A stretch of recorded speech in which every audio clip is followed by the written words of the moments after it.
Chers auditeurs, bonjour à toutes et à tous. Merci de nous avoir rejoints sur Storia Voce pour un nouvel épisode des Grands Entretiens avec Jean-Louis Margolin à l'occasion de la publication de l'autre Seconde Guerre mondiale, 1937-1945, Asie-Pacifique de Nankin à Hiroshima aux éditions Perrin. Bonjour Jean-Louis Margolin. Bonjour. Merci d'avoir répondu à notre invitation. Vous êtes historien spécialiste de l'Asie orientale à laquelle vous avez consacré plusieurs ouvrages. Citons L'armée de l'empereur, violence et crimes du Japon en guerre chez Armand Collin en 2006 et Les Indes et l'Europe chez Folio Gallimard en 2015. À rebours de l'histoire bataille, votre dernier livre propose une histoire par en bas, construite à partir d'une centaine de témoignages de civils, militaires, diplomates, issus de toutes les nations touchées par la guerre de l'Asie-Pacifique. Un conflit qui fit près de 27 millions de morts entre 1937 et 1945 et qui opposa le Japon aux alliés occidentaux et à la Chine. En mettant en lumière ces expériences intimes d'une violence paroxystique, vous amenez le lecteur à prendre la mesure d'un épisode historique encore peu connu en France, mais aux conséquences majeures. Première utilisation de l'arme nucléaire, bouleversement des rapports de force en Asie, crépuscule de la domination coloniale occidentale. C'est aussi, et peut-être surtout, l'histoire d'une souffrance civile d'une ampleur comparable à celle de l'Europe que vous documentez, alors que vous préparez d'ores et déjà un prochain ouvrage consacré à l'expérience des combattants engagés dans cette guerre d'Asie-Pacifique. Nous allons évoquer avec vous les éléments caractéristiques de cette autre Seconde Guerre mondiale. Mais avant de commencer cet entretien, je rappelle à nos auditeurs que si tous nos contenus sont gratuits, vous pouvez nous soutenir par un don, qu'en fonction du montant de ce don, vous pourrez bénéficier d'un abonnement de 3 mois, de 6 mois ou d'1 an au magazine Histoire et Civilisation. Pour en savoir plus, je vous invite à cliquer sur le lien affiché dans la description de cet épisode et vous remercie d'avance. Jean-Louis Margolin, pour commencer cet entretien, posons les protagonistes de votre livre, qui sont les belligérants de cette guerre de l'Asie-Pacifique. Alors, il faut distinguer plusieurs phases. On a une première phase qui est, au fond, un combat singulier entre le Japon et la Chine. Le Japon qui, après toute une série d'empiètements d'ailleurs, attaque la Chine à grande échelle le 7 juillet 1937, conquiert toute on peut dire la moitié est, la moitié maritime de la Chine, la plupart des grandes villes, des villes comme Pékin, Shanghai, Canton, se passent sous pavillon japonais, et le gouvernement chinois est obligé de se replier loin vers l'ouest, dans sa capitale provisoire de la période de la guerre, dans la ville de Chongqing, hein, la grande ville, on peut dire, de l'ouest chinois aujourd'hui. Ça, c'est une première phase qui dure à peu près 4 ans et qui, après des victoires initiales très importantes, très considérables de la part du Japon, aboutit quand même à, compte tenu de l'énormité, bien sûr, du territoire et de la population chinoise, et de la volonté des Chinois, bien sûr, aussi de se défendre, de ne pas accepter de se soumettre à l'ordre japonais. On aboutit, je dirais, à partir de 1938, à une sorte de stabilisation du front, un petit peu analogue à ce qui s'est passé en France, par exemple, pendant la guerre de 14-18.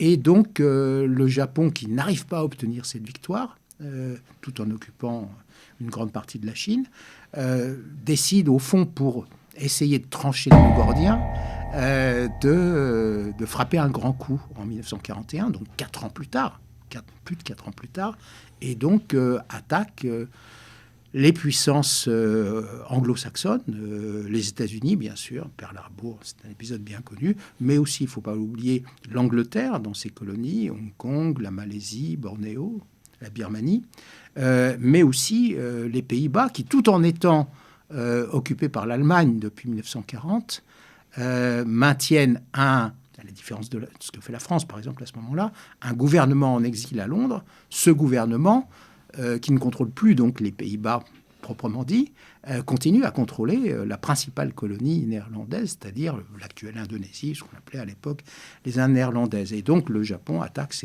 l'ensemble de ces pays. Et puis je dirais qu'on a une toute dernière phase, alors extrêmement courte, la dernière semaine de la guerre, hein, à partir du 8 août, entre le 8 et le 15 août 1945, où l'URSS, qui jusque-là, à la différence de ce qui se passe bien sûr en Europe, qui jusque-là était neutre dans le conflit entre le Japon et les États-Unis, donc l'URSS va rentrer en guerre, avec le plein accord d'ailleurs des alliés occidentaux, on peut même dire sur leur demande, hein, pour accélérer la fin de la guerre, et va donc conquérir un certain nombre de territoires, ce qui a son importance. Je pense qu'on y reviendra plus tard, y compris jusqu'à aujourd'hui, pour voir quelle est la configuration actuelle de la géopolitique en Asie orientale. Mais évidemment, ce n'est qu'en quelque sorte que dans la phase où le Japon est déjà très proche de la défaite, même s'il ne le sait peut-être pas encore lui-même, que se passe cette intervention. À quoi ressemble, dans quelle situation, dans quel état est la Chine au début de ce conflit ? Alors la Chine, incontestablement, est une sorte de grande puissance par sa population et par la taille de son territoire, mais certainement pas par son niveau de développement, ni industriel, ni non plus militaire. Et donc, alors, la Chine va mobiliser des troupes extrêmement importantes, soit sous la forme d'unités régulières classiques qui dépendent du gouvernement central, soit sous la forme de guérillas qui sont assez largement, pas entièrement, pas toutes d'ailleurs, mais sont assez largement sous le contrôle du Parti communiste chinois, déjà dirigé à ce moment-là par Mao Tse-tung. Alors tout ce que parvient à faire la Chine, effectivement, dans une situation quand même de grande pauvreté, de grand sous-développement, ça n'a rien à voir avec ce qu'est la Chine qu'on peut visiter aujourd'hui. Tout ce que peut faire la Chine, c'est effectivement empêcher le Japon de remporter une victoire totale, mais elle n'a absolument pas les moyens, elle-même, par ses propres forces, ni de repousser le Japon hors de ses frontières, et encore moins d'amener le Japon à capituler. Alors, l'origine de ce conflit est un conflit japono-chinois, chino-japonais. Quelle est l'idéologie, quelle est cette ambition qui pousse le Japon à étendre sa domination sur ses voisins à cette époque ? Le Japon est en pleine période, disons, d'expansion, d'abord, on peut dire, coloniale, à partir de 1895. 1895, c'est après une première guerre sino-japonaise, alors là, une guerre courte, rapide, qui a abouti très vite à une défaite complète de la Chine, ce qui a d'ailleurs a participé, bien sûr, de la mauvaise évaluation qu'ont fait ensuite les Japonais, pensant qu'ils pouvaient aussi remporter une victoire à nouveau, enfin en quelques mois seulement, sur la Chine en 1937. Mauvais calcul qui, par bien des côtés, est le début d'un processus qui va finir par être fatal pour le Japon. Mais le Japon, à l'occasion de cette première guerre sino-japonaise, va s'emparer de Taïwan. Aussi encore un contentieux qui, évidemment, est encore aujourd'hui tout à fait brûlant. En quelques années plus tard, à la suite alors d'une autre guerre victorieuse, elle, plus difficile pour le Japon, une guerre contre la Russie. Donc en 1905, le Japon met la main sur la Corée que la Russie visait elle aussi. Donc le Japon parvient à se débarrasser de l'hypothèque russe et puis, donc là aussi, transforme officiellement la Corée en colonie en 1910. Donc là, ce sont des colonies. Il y a aussi quelques territoires, un peu comme pour les Occidentaux avec Hong Kong, par exemple, sur les côtes de la Chine, n'insistons pas. Mais le Japon, dans les années 30, reprend une expansion. Alors là, on peut dire sur une base davantage impériale, pour construire une vaste zone d'influence qui assurerait son hégémonie sur l'ensemble de l'Asie orientale. À la fois en maintenant à distance l'URSS et même si possible en lui taillant des croupières sur ses frontières extrême-orientales, en assurant une forme d'hégémonie là aussi sur les colonies européennes d'Asie du Sud-Est, mais évidemment, c'est quelque chose qui va finir par aboutir à la guerre, et puis aussi, bien sûr, en s'emparant d'une bonne partie du territoire chinois. On commence dès 1931 par la Mandchourie, le nord-est donc de la Chine, qui a l'avantage pour le Japon d'être un territoire extrêmement riche en matières premières dont le Japon lui-même manque assez largement. Donc on a cette expansion qui fait partie, en quelque sorte, qui prolonge ces entreprises coloniales, mais qui participent aussi, bien sûr, dans cette période-là. Tout ça est parfaitement simultané avec, par exemple, l'attaque italienne contre l'Éthiopie, un tout petit peu plus tard avec l'Anschluss, enfin l'annexion de l'Autriche, puis de la Tchécoslovaquie par l'Allemagne. Et donc, évidemment, on a, d'ailleurs de façon tout à fait consciente de la part des dirigeants japonais, une forme de vision mondiale où un tout petit nombre de grandes puissances, de puissances animées par une idéologie ultranationaliste, militariste et totalitaire, on peut utiliser le mot très forte. Il y a tout à fait l'idée d'une proximité idéologique avec l'Italie ou avec l'Allemagne, vont finalement se partager le monde et réduire au fond à pas grand-chose les démocraties faibles, pusillanimes et déclinantes de l'Europe occidentale ou de l'Amérique du Nord. À quoi ressemble cette armée japonaise? Quelles sont ses caractéristiques? Vous décrivez dans votre livre un soldat qui est décrit comme particulièrement tenace, particulièrement endurant, mais aussi dans un contexte d'encadrement archaïque, une gestion inhumaine. Oui, tout à fait. Le soldat japonais, incontestablement, fait partie des meilleurs soldats de cette guerre. Hein. Il fait preuve d'une ténacité, d'un courage, d'un esprit de sacrifice sans pareil. Hein. En même temps, je dirais que l'armée japonaise a un petit peu la faiblesse de cette force, c'est-à-dire une doctrine militaire où, au fond, on sacrifie allègrement la vie des soldats, ou dans les avions, on sacrifie, c'est un peu le même ordre d'idée, on sacrifie par exemple l'épaisseur de la carlingue, sa capacité à résister par exemple à la DCA adverse, au profit par exemple de la rapidité ou du rayon d'action. Et tout va un peu dans ce sens-là. C'est-à-dire qu'il y a une sorte c'est une armée, disons, qui est faite pour l'offensive.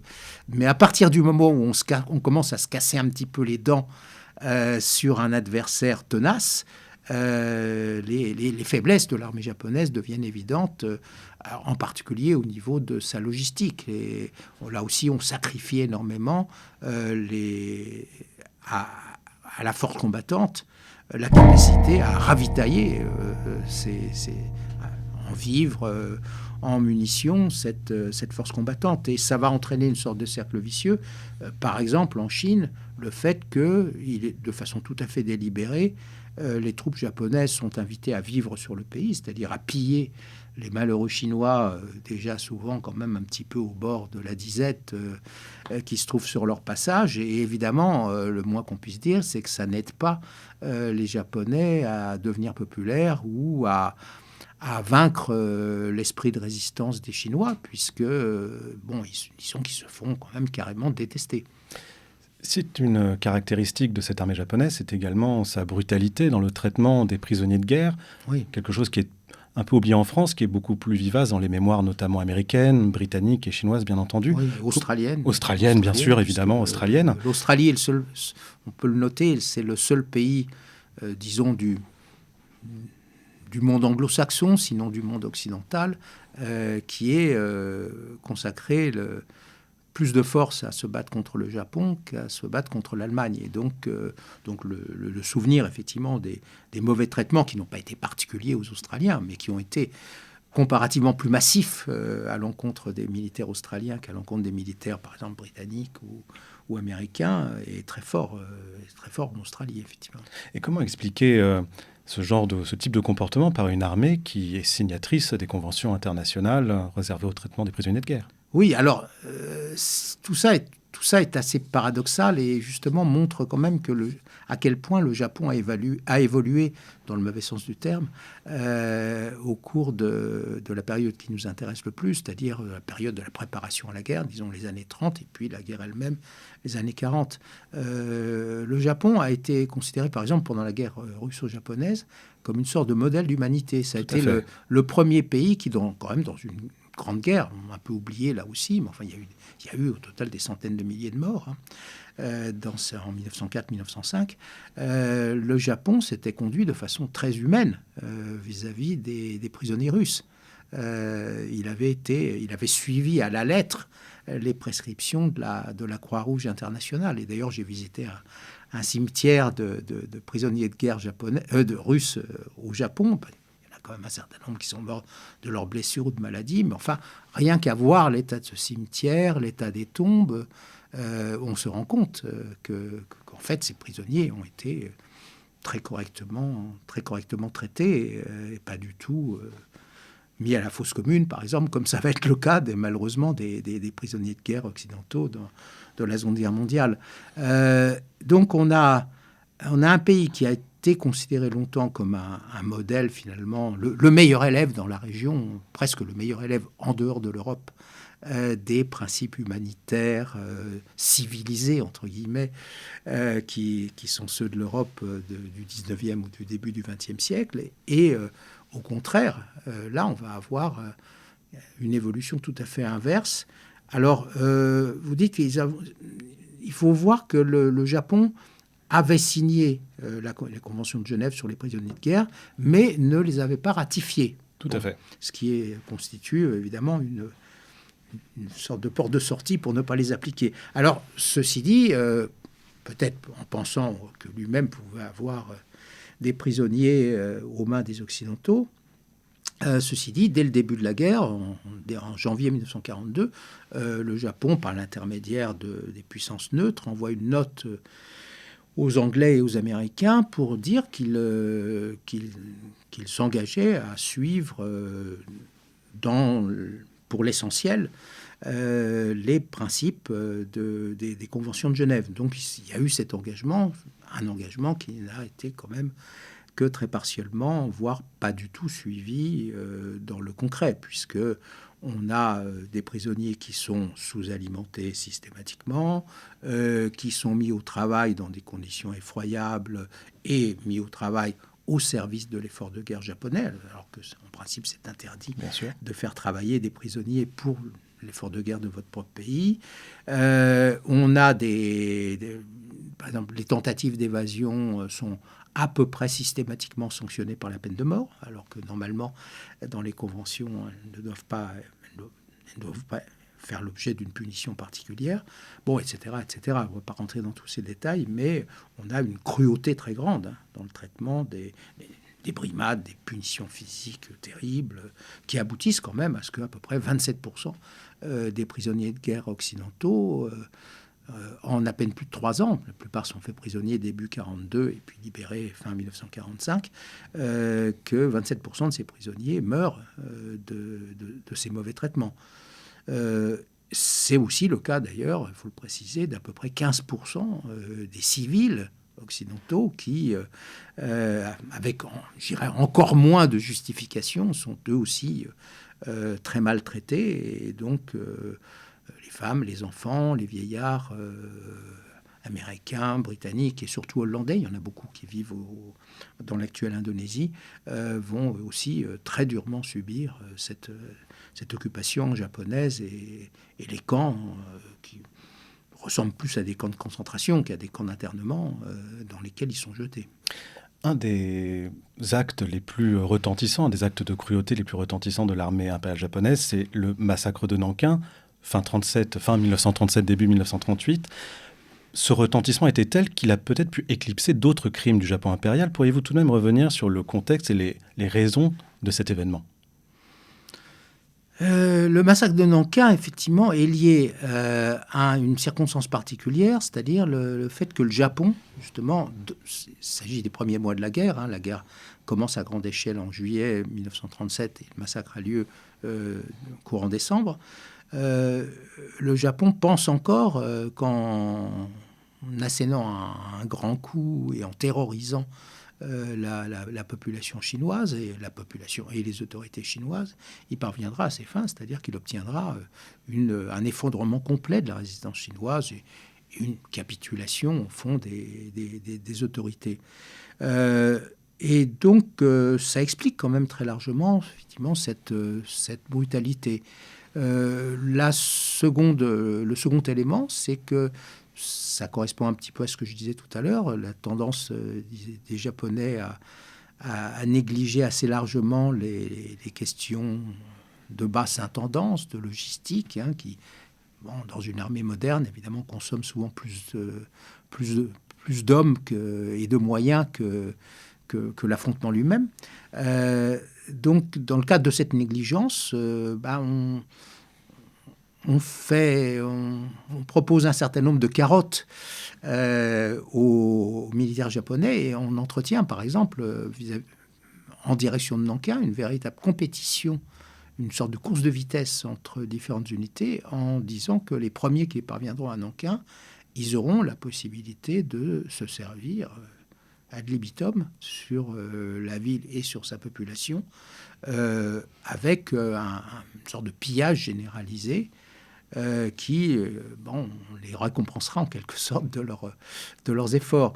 Et comme dans les guerres du passé, comme dans les guerres antiques ou médiévales, évidemment, le pillage est quand même étroitement associé aux violences sexuelles, et donc ça aboutit à ce qu'on est non seulement des tueries à très grande échelle, qui participent à cette entreprise de terrorisation de la population, mais aussi, en quelque sorte, pour satisfaire, entre guillemets, les bas instincts de la soldatesque, on a une campagne de viol, où là, on ne peut pas dire que ça soit des choses organisées, mais enfin, disons qu'on laisse faire sans aucune sanction les militaires japonais, alors même qu'on a une armée qui, par ailleurs, un peu comme d'ailleurs dans l'armée nazie, sanctionne avec la plus grande dureté tout ce qui pourrait ressembler à de la lâcheté ou à une désobéissance de la part des soldats. En quelque sorte, désobéir à un ordre vous expose même assez souvent à la peine de mort.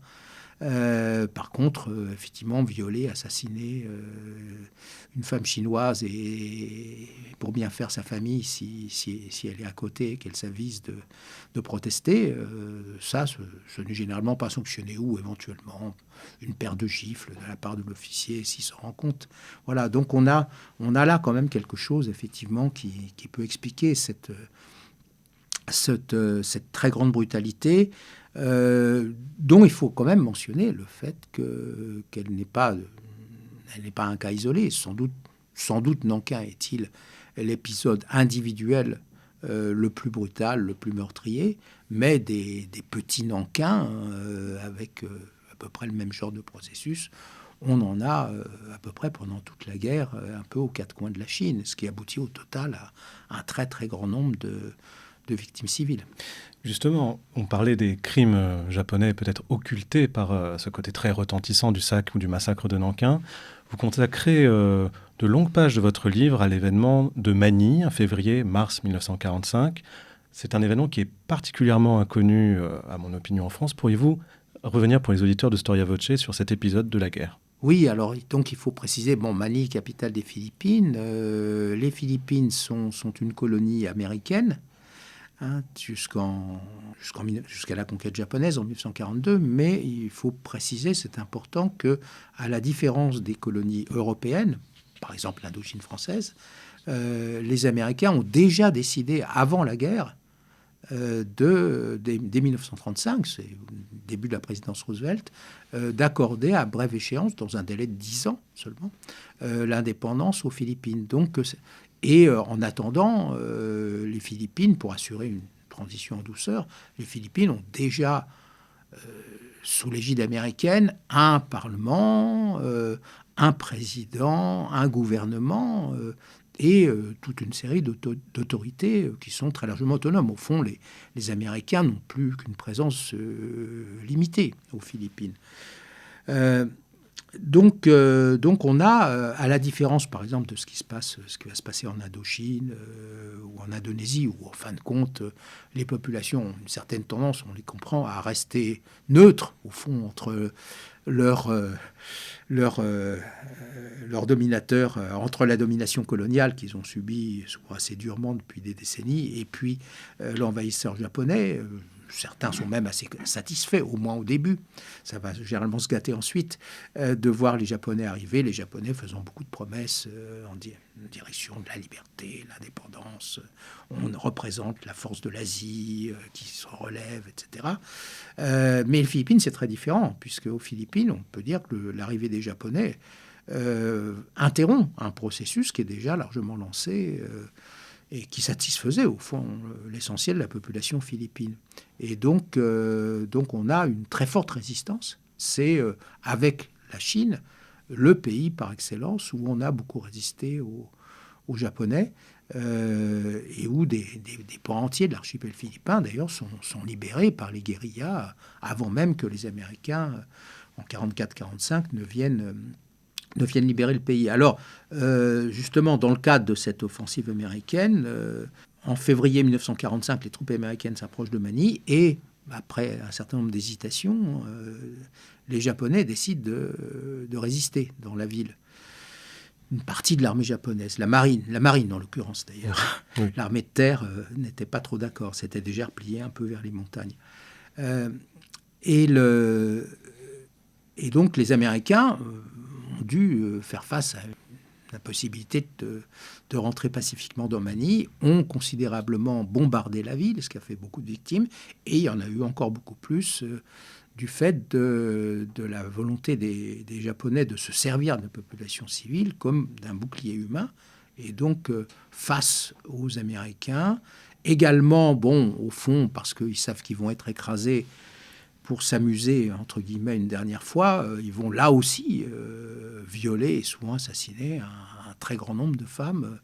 Il y a énormément de destructions qui sont attribuées pour une part aux Américains, pour l'autre part aux Japonais. Mais au total, ça aboutit évidemment à une véritable catastrophe dont les Japonais sont fondamentalement responsables, puisque ils auraient très bien pu, un peu, par exemple comme l'a fait la France en 1940, voyant qu'il n'y a pas d'autre possibilité de possibilité sérieuse de défense, décréter par exemple que Manille, comme l'avait été Paris en 1940, ville ouverte, ce qui faisait que on n'y menait pas de combat. On pouvait continuer des combats dans des zones moins exposées, mais les civils pouvaient être relativement protégés. Là, les Japonais portent la responsabilité du fait que les civils, au contraire, ont été très, très durement traités. Et c'est vrai que c'est quelque chose d'assez peu connu.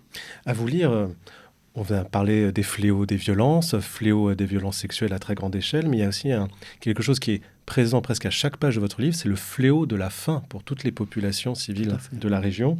Est-ce une politique délibérée de l'État impérial japonais ou est-ce dû peut-être à des voies de communication particulièrement difficiles dans un environnement maritime et insulaire? Alors, c'est un petit peu un mélange des deux, c'est-à-dire que on ne peut pas accuser sérieusement les Japonais d'avoir voulu faire mourir de faim des millions de personnes dans les territoires occupés. Mais dès le début, avant même d'être arrivé, par exemple, en Asie du Sud-Est, dans les colonies européennes d'Asie du Sud-Est, ils ont décrété que tout devait être sacrifié à l'offensive, tout devait être sacrifié au ravitaillement des troupes menant cette offensive, et donc peu importe au fond, de déstabiliser complètement les conditions de vie de population qui, évidemment, sont souvent dans un état de très grande pauvreté, sont déjà dans une situation précaire. Et on sait très bien que déstabiliser davantage, accaparer une bonne partie des réserves en grains, par exemple, des réserves en riz,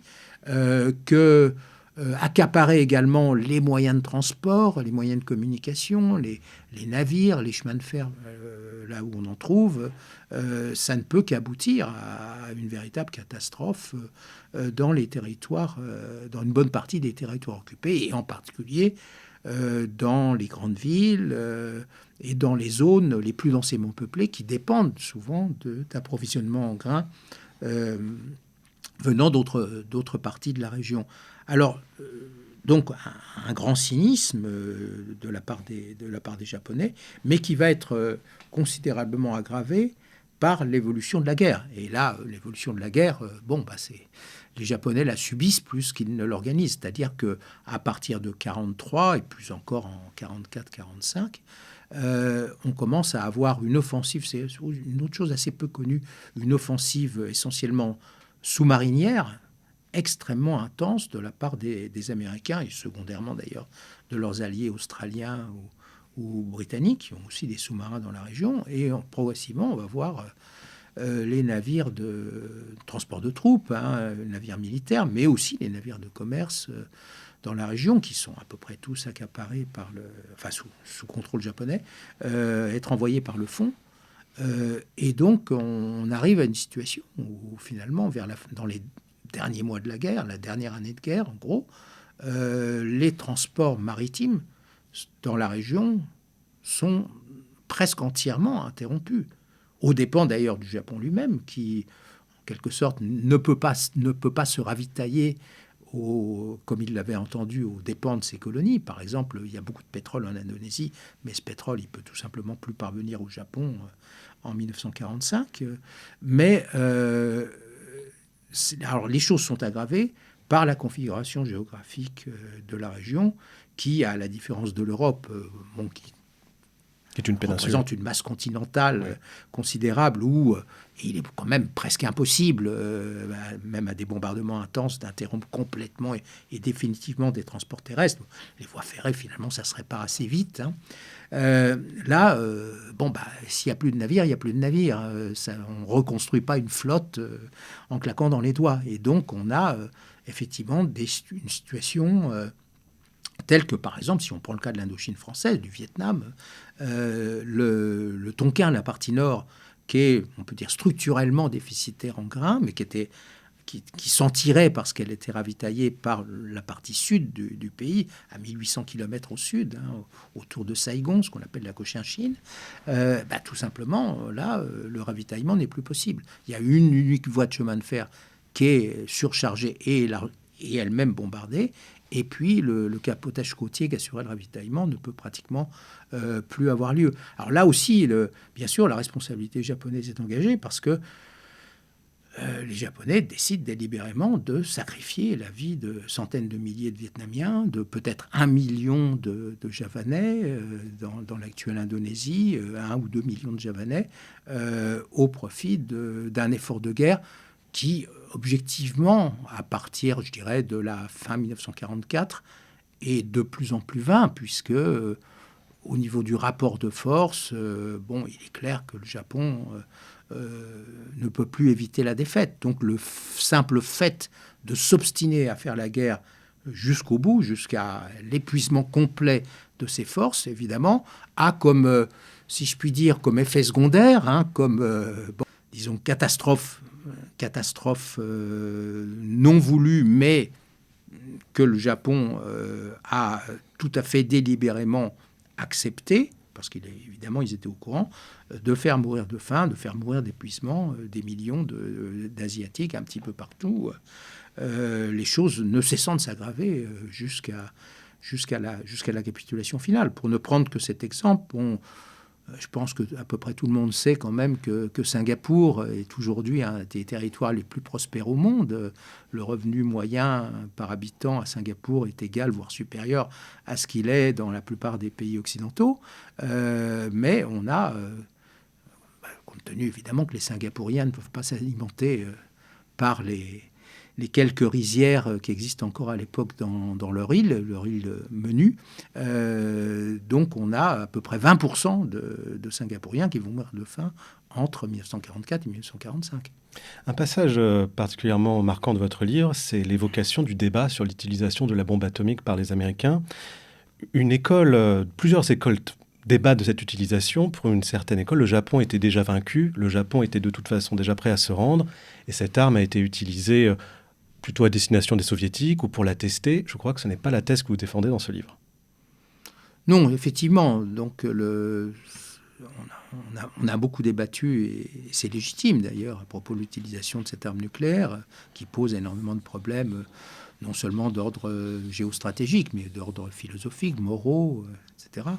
Mais en tout cas, sur le plan concret, il faut quand même se rendre compte, d'une part, que la préoccupation des Américains à ce moment-là, enfin des autres alliés, mais en particulier des Américains, c'est de terminer la guerre au plus vite. Or, le Japon, à la différence de l'Allemagne, par exemple en 1945, n'est pas occupé sur son territoire principal. Il possède encore plusieurs millions de soldats sur le pied de guerre, non seulement au Japon même, mais par exemple sur le territoire de la Chine ou de la Mandchourie. Et que le pays n'est absolument pas prêt à capituler. La plupart de ses élites soit refusent toute idée de capitulation, préfèrent le suicide collectif, c'est dit tout à fait officiellement, à la capitulation, soit alors même, pour les plus modérés, veulent bien, en quelque sorte, s'avouer vaincus, mais en préservant le régime politique, l'armée et les colonies, les colonies d'avant les années 30, c'est-à-dire Taïwan et la Corée. Toutes propositions qui sont évidemment inacceptables pour les Alliés, que ce soit les Anglo-Saxons, ou que ce soit d'ailleurs peut-être encore à plus forte raison les Chinois. En août 1945, on n'en est pas du tout à une situation, en quelque sorte, d'effondrement du Japon, contrairement à ce que certains disent. On prévoit d'ailleurs, on est en train d'organiser des débarquements successifs au Japon pour fin 1945 et 1946. D'autre part, en ce qui concerne l'URSS, c'est un peu absurde de prétendre qu'il s'agirait d'un avertissement donné à l'URSS, puisque concrètement, d'une part, il n'y a aucune preuve dans les archives que c'était une quelconque intention de la part des dirigeants américains. D'autre part, le moins qu'on puisse dire, c'est que l'URSS n'a guère été intimidée par les bombardements nucléaires, puisque justement en 1945, 46, 47, c'est le moment où elle met la main très largement et tout en violant de plus en plus ouvertement les accords de Yalta, sur l'ensemble de l'Europe de l'Est, en instaurant finalement les communistes à un pouvoir absolu partout. Ce sur quoi j'insiste aussi, c'est le fait que, justement, on a, au Japon même, dans les populations civiles, mais aussi partout dans les territoires occupés, une croissance incessante du nombre de morts, en particulier de faim, d'épuisement. Et donc, on arrive à des chiffres phénoménaux de décès chaque semaine. Et je dirais malheureusement, c'est peut-être terrible à dire, mais les bombes atomiques ont incontestablement permis de sauver la vie de centaines de milliers ou de millions d'Asiatiques et même de Japonais. Parce que si la guerre s'était prolongée 6 mois ou 1 an de plus, c'est pas 100 ou 200 ou 300 000 morts comme l'ont fait les bombes atomiques qui auraient été subies, qu'on aurait déploré, mais c'est vraiment des millions et des millions de morts. Et donc, ça explique que, même si ça peut nous paraître bizarre, voire inhumain, que pour les populations occupées, pour les prisonniers des Japonais, tant militaires que civils, la nouvelle de la bombe atomique a été accueillie comme une sorte de délivrance. Quel est l'enjeu de la personne de l'empereur du Japon dans le processus de capitulation lui-même, puis ensuite dans les négociations qui vont commencer? Le fait qu'il reste au pouvoir, est-ce que c'est lui qui pèse de son poids dans cette décision d'arrêter la guerre? Et ensuite, va être l'enjeu de son maintien au pouvoir? Oui, alors il faut bien comprendre que l'empereur du Japon est en théorie a un pouvoir absolu, d'autant plus absolu qu'il est considéré lui-même comme d'origine divine. Dans la réalité, son pouvoir est beaucoup moins grand, par exemple, que les dirigeants des puissances fascistes auxquelles il a parfois été comparé, c'est-à-dire Hitler ou Mussolini. Dans la réalité, c'est quand même très largement la direction de l'armée, l'état-major de l'armée, qui décide, au fond, de la politique étrangère, non seulement militaire, mais étrangère du Japon. Il n'empêche que l'empereur a quand même accepté cet ordre, cette situation, qu'il a largement été complice de son armée. Donc il y a 2 éléments qui peuvent expliquer effectivement que la place qui est réservée à l'empereur, le fait qu'il ne soit pas destitué. D'une part, c'est quand même le fait que, au moment décisif, après les bombes atomiques, après l'entrée en guerre de l'Union soviétique, qui se situe exactement dans la même plage temporelle, entre Hiroshima et Nagasaki, l'empereur va quand même jeter son poids dans la balance et va obtenir finalement que, à une faible majorité, les décideurs japonais s'engagent finalement dans la voie d'une capitulation suivant les termes requis par les puissances alliées, c'est-à-dire principalement États-Unis, Grande-Bretagne et Chine. Ensuite, les Américains font le pari, et au fond c'est un pari gagnant, que mettre l'empereur, qui a une personnalité relativement faible, assez falote finalement, dans leur manche, va leur éviter d'avoir à faire face à une résistance éventuellement extrêmement violente et durable dans la population japonaise. On craint quand même d'avoir à occuper durablement le Japon avec 1 million de soldats, et puis qu'il y ait quand même de nombreux morts dans des attentats, etc. Bon. Or, le fait que l'empereur, très rapidement, se soumette finalement aux Américains, accepte de reconnaître qu'il n'est pas Dieu, et puis cautionne, rencontre MacArthur, le proconsul envoyé par les Américains au nom de l'ensemble des Alliés, le fait que l'empereur finalement accepte cette occupation et demande à la population de l'accepter comme il le fait, va faire que, au fond, les choses vont très rapidement être très paisibles pour les Américains, au fond, à leur grande surprise. Il faut préciser aussi, bien sûr, que du point de vue de la population japonaise, on passe en quelque sorte d'une situation où il y avait une propagande terrifiante et totalement mensongère qui les conditionnait, qui leur faisait croire qu'ils étaient en train de gagner la guerre alors même qu'ils la perdaient, qui leur faisait croire aussi que, en quelque sorte, que les Américains se comporteraient aussi mal qu'eux-mêmes s'étaient comportés à Nankin ou avec les Chinois. Et quand les Japonais, qui ne sont pas plus bêtes que n'importe qui, s'aperçoivent finalement que les Américains, après les premiers contacts, se comportent de façon relativement humaine, et certainement très différemment de ce qu'avait fait leur propre armée. Quand ils se rendent compte également, bien sûr, tout simplement que on leur avait menti pendant des années sur l'état du rapport de force, au fond, l'opinion va complètement se renverser.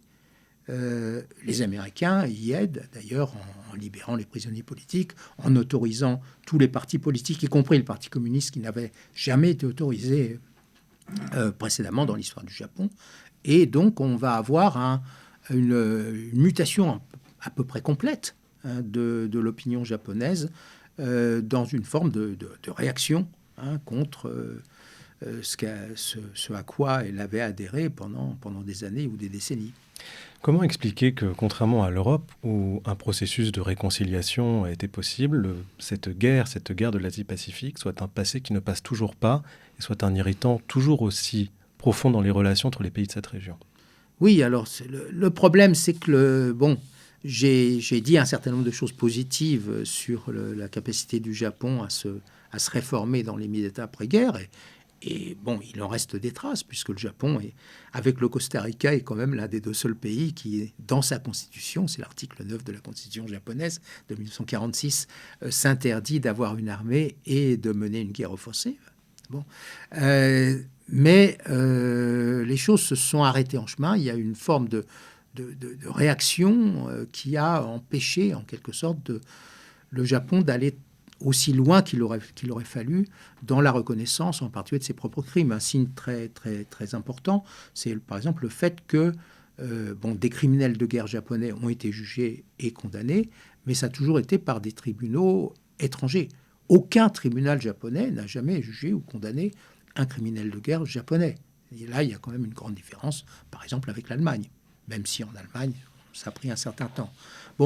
Et donc le Japon peut être considéré par des pays comme la Chine, par la Corée du Sud, comme conservant une forme d'hypocrisie en s'excusant sempiternellement pour ses méfaits pendant la guerre, mais au fond, sans avoir une véritable sincérité qui l'amènerait, au fond, à réformer à la fois son éducation, à condamner plus clairement, plus explicitement, y compris en nommant un certain nombre d'individus responsables des crimes souvent atroces menés pendant la guerre. Alors, en même temps, il faut bien reconnaître que un pays comme la Chine, par exemple, essaye de pousser son avantage un peu trop loin et demande parfois au Japon de reconnaître, y compris des crimes qu'il n'a pas commis avec la même ampleur que ce que prétendent les Chinois. Et donc, on a une situation où, au fond, des deux côtés, une forme d'honneur national rentre en jeu, où personne ne veut reconnaître, en quelque sorte, que la vérité historique devrait aboutir à monter un peu moins sur ses ergots et puis à accepter un peu plus le discours de l'autre. Et donc, on en est là. Et comme, évidemment, il s'agit de puissances importantes des deux côtés, et qui ont aussi leurs intérêts propres, leurs intérêts géopolitiques ou économiques tout à fait contemporains. Donc, on a une situation de blocage très large dans les relations, en particulier entre le Japon et la Chine. Jean-Louis Margolin, merci beaucoup d'avoir accepté notre invitation. Je rappelle que votre livre « L'autre Seconde Guerre mondiale, 1937-1945, Asie-Pacifique, de Nankin à Hiroshima » est publié aux éditions Perrin. Et merci à vous, chers auditeurs, pour votre écoute et votre fidélité. Si ce n'est pas déjà fait, abonnez-vous à Storia Voce sur votre plateforme d'écoute favorite. À très bientôt pour une nouvelle édition des Grands Entretiens.